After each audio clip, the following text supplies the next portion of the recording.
Hey everyone, welcome back and let's write some more neat code today. So today let's solve the problem, clear digits. In this problem, we're given an input string s, and what we want to do is remove every single digit from the input string. And every time we end up removing a digit, we want to remove the closest non-digit character to the left of it. They also tell us that we want to do so by deleting the first digit. So in this example over here, we have two digits. The first one is 3, so they tell us that that's the first one that we would want to delete. But I can tell you that it actually doesn't matter which order we do these. Given the constraints and the operation that we're doing, it's going to end up the same either way. So take a look at this example over here. We do not have any digits, so actually there's nothing for us to remove. So we would just return the input string itself. In this second example, though, we would go through the input string. Anytime we see a digit, I guess you could say that we would skip that digit. So in a sense, you could say we're going character by character, building the output. We see a character, we add it. We see a character, we add it. We see a digit, we skip that digit. But not only that, we would then remove the previous character that we've already actually added to the string. So we do not then have the B. The reason we add the B first is because we have no idea what's coming up ahead since we're going through this from left to right.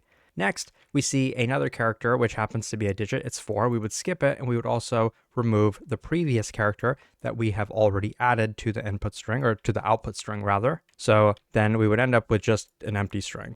And so that is the correct output for this example here.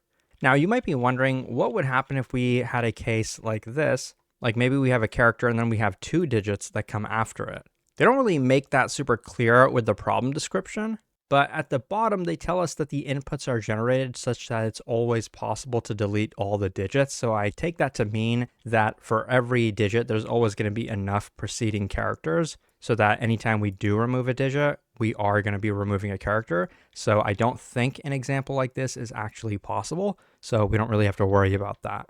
Now, if you were noticing in the dry run that I did earlier, where we had C, B, 3, 4, and we were adding characters to the string and then removing them from the end of the string, that's pretty much like a stack. So that is one valid way to solve this problem. Rather than creating a string, we actually create an array of characters, which is pretty much a stack. And then at the end, we could just join those characters together to actually build the output string.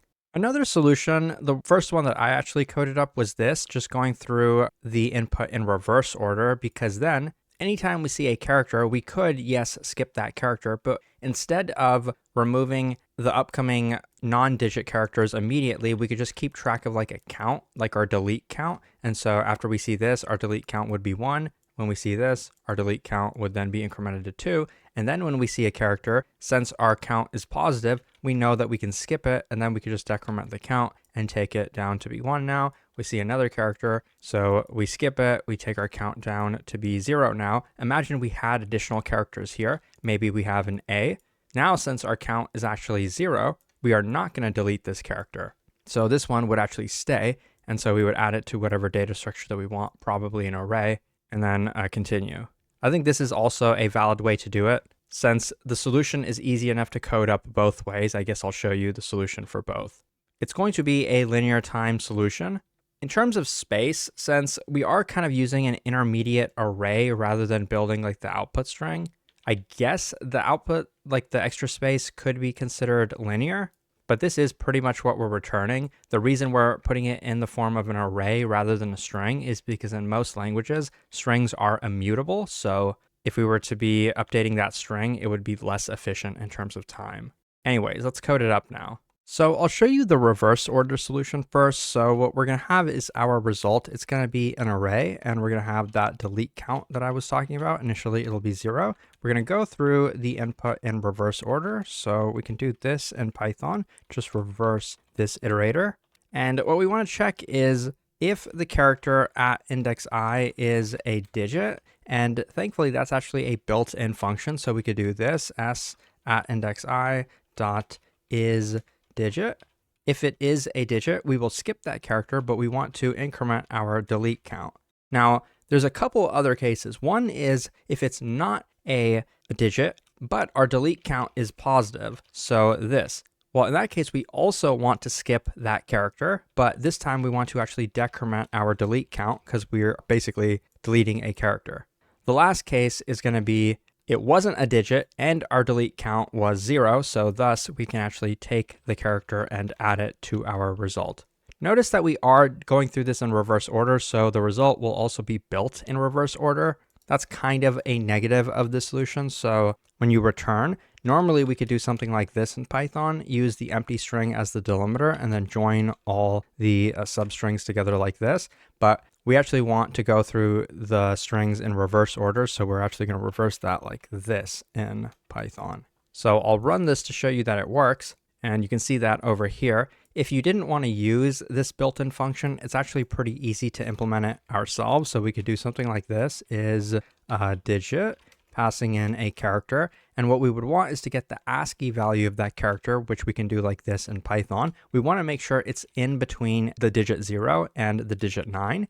Those are going to be consecutive in ASCII. So whatever ASCII value belongs to 0, the one for 1 is going to be 1 more than that. The one for 2 is going to be 1 more than that, all the way up until 9. So we can do something like this. Take the ASCII value of 9, make sure that this is less than or equal to that. And in Python, you can actually do inequalities like this, making sure that this is also greater than or equal to that. So we can just return the result of this Boolean, or this expression rather. So I'll run this as well. Well, actually I should probably change this over here. So let me instead pass the character in to that function that we just created over here. So now let's run it. And here you can see that this works as well. I think it's about as efficient. It's just that on Leetcode, like these kind of vary between whether it's 1 millisecond or 3. I think that's just random.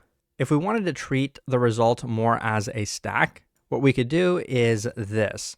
I guess we could keep this function, but then we could go through the string from left to right, just like this. And assuming we're building it from left to right, we probably wouldn't need to reverse the result over here. So we could get rid of that. But then in here, we could do something like this. If is digit, then we assume the stack is non-empty. The result is non-empty, so we could just pop from it. Otherwise, it's a non-digit character, so we could just add it to the result like this. Running this code, you can see here that it also works, and I think it's about as efficient. If you found this helpful, check out Leetcode.io for a lot more. Thanks for watching, and I'll see you soon.